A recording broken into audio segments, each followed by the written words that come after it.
ஒரு ஜாதகத்தை திறந்த உடனே செவ்வாய் நீசமா இருக்கு, செவ்வாய் பூமிக்காரர்கள், நீங்க லேண்டே வாங்க கூடாதுன்னு சொன்ன ஜோசிக்காரங்களாம் நிறைய பேர் இருக்காங்க, இப்பயுமே இருக்கிறாங்க. இது ஒரு சாத்தியமா, இது உண்மையா அப்படின்னா கண்டிப்பா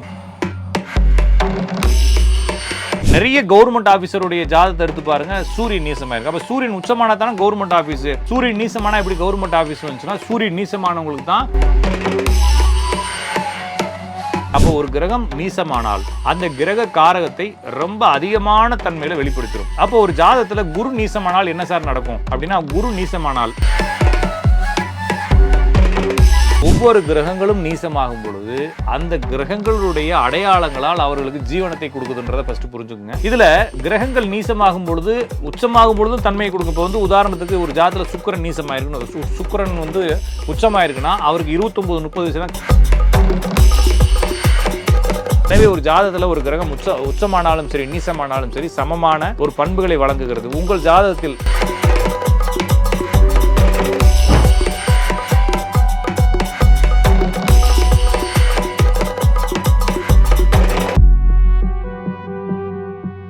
ரியலோன் ஆன்மீகம் நேரில் அனைவருக்கும் வணக்கம். நான் உங்கள் ஜோதிடன் ராஜநாடி காப்பா. மீண்டும் இந்த காணொலி வாயிலாக உங்களை சந்திப்பதில் மிகுந்த மகிழ்ச்சி. நண்பர்களே, நாம் நிறைய தலைப்புகளில் ஜோதிடத்தை பற்றி பேசிட்டு வரோம். இன்று நாம் பேசக்கூடிய தலைப்பு இந்த நீச கிரகங்கள் அப்படிங்கிறத ஜோசியக்காரங்க ரொம்ப குழப்பமாக சொல்கிறாங்க. ஆனால் உண்மையிலே இந்த நீச கிரகங்கள் என்ன செய்யுது, அப்போ உச்சம்னா என்ன நீசம்னா என்ன அப்படின்றதெல்லாம் பார்க்க வேண்டியிருக்கு. அப்போ உயர்ந்த இடத்திற்கு கொண்டு செல்லும் நீச கிரகங்கள் என்ற தலைப்பில் நம்ம இன்னைக்கு பேச போகிறோம். நீசம் அப்படிங்கிறது உச்சம் அப்படிங்கிறது என்ன சொல்கிறாங்க, இந்த நீள்வட்ட பாதைகளில் கிரகங்கள் சுற்றி வருகிறது. எதை அப்படின்னா சூரியனை. நம்மளும் நீள்வட்ட பாதையில தான் சுற்றி வரோம். சில நேரங்களில் நம்ம வந்து சூரியனுக்கு அருகாமையிலும் சில நேரத்தில் சூரியனுக்கு ரொம்ப தூரத்தில் இருக்கும். இது வந்து அண்மை மற்றும் சேய்மை நிலைன்னு சொல்றாங்க. நம்ம சூரியனுக்கு மிக அருகாமையில் போகும்பொழுது சூரியன் நமக்கு உச்சத்திலும், மிக தூரமாக போகும்பொழுது சூரியன் நீசத்திலும் இருக்கிறதாக பாவிக்கப்படுகிறது. இது போலவே ஒவ்வொரு கிரகங்களும் பூமிக்கு அருகாமையிலும் பூமிக்கு தூரத்துக்கும் போகும்பொழுது அந்த கிரகங்கள் உச்சமானதாகவும் நீசமானதாகவும் பாவிக்கப்படுகிறது. சார், இது வந்து டிஸ்டன்ஸ் அப்படிங்கிறது இப்போ பொதுவாகவே ஜோசியத்தில் நீங்கள் என்னென்ன ஆங்கிள் இருக்கு, இப்போ நான் இங்கிருந்து பார்க்குறேன், இந்த பூத்தொட்டி இங்கே இருக்கு, இதுக்கு முன்னால இன்னொரு பொருள் இருந்தால் எனக்கு என்னுடைய பார்வையில் ரெண்டு ஒன்றா தான் தெரியும். இதனுடைய டிஸ்டன்ஸை ஜோசியத்தில் எழுதுறது இல்லை, அதனுடைய ஆங்கிள் தான் எழுதுறாங்க. அந்த கிரகம் என்னுடைய பார்வையில் எத்தனை ஆங்கிள் இருக்குன்னு எழுதுறாங்க. அதான் எத்தனை டிகிரி ஒவ்வொரு ராசிகளில் போகக்கூடிய ராசிகள். இந்த சந்திரன் நம்மளுக்கு பக்கத்தில் இருக்குது, சனி ரொம்ப தூரத்தில் இருக்குது. அப்போ இரண்டையும் வேறுபடுத்தி பார்க்கறது நம்மளுடைய அனுபவத்தில் தான். அதுலேயுமே இந்த நீள்வட்ட பாதையில் சுற்றுறதுனால ஒவ்வொரு கிரகங்களும் சில ராசிகளில் தூரமாகவும் சில ராசிகளில் பக்கத்துலேயும் வரதை நம்ம பார்க்குறோம். அப்படி தூரத்துக்கும் பக்கத்துக்கும் போகிறதாக இருந்தாலும் இதில் என்ன வேரியேஷன்னா, இப்போ இங்கேருந்து வருது, நம்ம நியரஸ்ட் வந்துட்டு திருப்பி அப்படியே டைரக்ஷன் மாற்றுது. அடுத்து போகிறப்ப லாங் போயிட்டு அடுத்து திருப்பி ரொம்ப டைரக்ஷன் மாற்றக்கூடியது ரொம்ப முக்கியத்துவம்.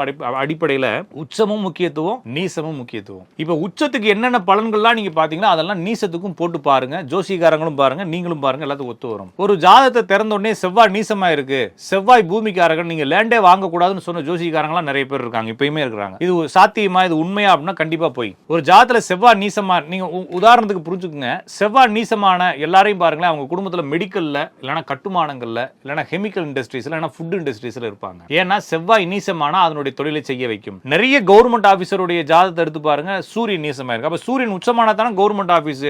சூரியன் நீசமானா எப்படி கவர்மெண்ட் ஆபீஸ் வந்துச்சுன்னா, சூரியன் நீசமானவங்களுக்கு தான் சூரியனுடைய பவரே அதிகமா இருக்கும். இப்போ ஐன்ஸ்டீன் இருக்காரு, ஐன்ஸ்டீனுடைய ஜாதகத்தை நீங்க டவுன்லோட் பண்ணி பாருங்க. ஐன்ஸ்டீனுடைய பிறந்த தேதியை எடுத்துக்கிட்டு டவுன்லோட் பண்ணி பாருங்க. அதுல வந்து புதன் நீசமா இருக்கும். ஊருக்கெல்லாம் அறிவை சொல்லிக் கொடுக்கக்கூடிய, அறிவியலை சொல்லிக் கொடுக்கக்கூடிய ஐன்ஸ்டீனுக்கு புதன் எப்படி நீசமாகும்? புதன்கிறது அறிவு கடவுள் இல்லை, அறிவு கிரகம் இல்லையா? அப்ப அவருடைய ஜாதகத்துல புதன் நீசமான உடனே அவருக்கு அறிவு இல்லை அப்படின்னா முடிவு எடுக்க முடியாது. அப்போ ஒரு கிரகம் நீசமானால் அந்த கிரக காரகத்தை ரொம்ப அதிகமான தன்மையில வெளிப்படுத்திடும். அப்போ ஒரு ஜாதகத்துல குரு நீசமானால் என்ன சார் நடக்கும் அப்படின்னா, குரு நீசமானால் நெகட்டிவா நடக்கிறது. குரு என்பது கௌரவம், அந்த கௌரவ குறைச்சலை ஏற்படுத்தும்.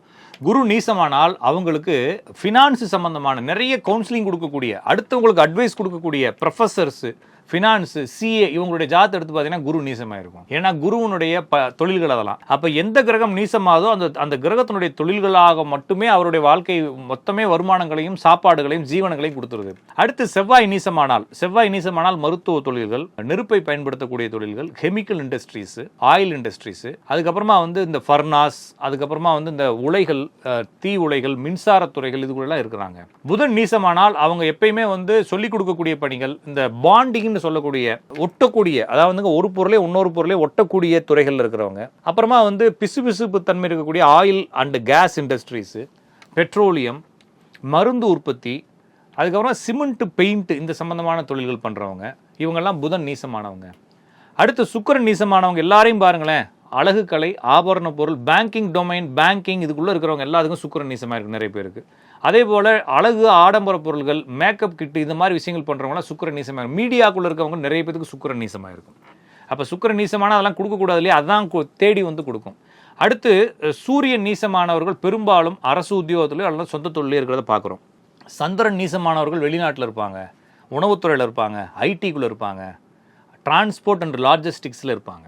அடுத்து சனி நீசமானவங்க சர்வீஸ் இதில் இருப்பாங்க. சர்வீஸ்னால் என்ன சார் அப்படின்னா, பஞ்சாயத்தில் இருப்பாங்க, லோக்கல் பாலிடிக்ஸில் இருப்பாங்க, சர்வீஸ் ஓரியன்டாக இருக்கக்கூடிய எல்லா தொழில்களையும் பார்த்தீங்கன்னா சனி நீசமானவங்க தான் இருப்பாங்க. அப்போ ஒவ்வொரு கிரகங்களும் நீசமாகும் பொழுது அந்த கிரகங்களுடைய அடையாளங்களால் அவர்களுக்கு ஜீவனத்தை கொடுக்குதுன்றதை ஃபஸ்ட்டு புரிஞ்சுக்குங்க. இதில் கிரகங்கள் நீசமாகும் பொழுது உச்சமாகும் பொழுதும் தன்மையை கொடுக்கும். இப்போ வந்து உதாரணத்துக்கு ஒரு ஜாதத்தில் சுக்கிரன் நீசமாயிருக்குன்னு, சுக்கிரன் வந்து உச்சமாயிருக்குன்னா அவருக்கு 29-30 வயசு தான் கல்யாணம் பண்ணி வைக்கும். உடனே உச்சமான சுக்கிரன் அவருக்கு எல்லா நன்மைகளும் ஏற்படுத்தும் நீங்கள் நம்பக்கூடாது. ஒன்று அடுத்து ஒரு ஜாதத்தை எடுக்கிறீங்க, சூரியன் உச்சமாயிருக்கு, அவருக்கு வந்து மேசராசியில் சூரியன் இருக்குது அப்படின்னா அவங்க அப்பானால எல்லா பிரச்சனையும் கொடுத்து அவங்க அப்பாவை இல்லாமல் ஆகிறார். அதனால தான் சித்திரை அப்பன்னு திருவிழேன்னு சொல்கிறாங்க.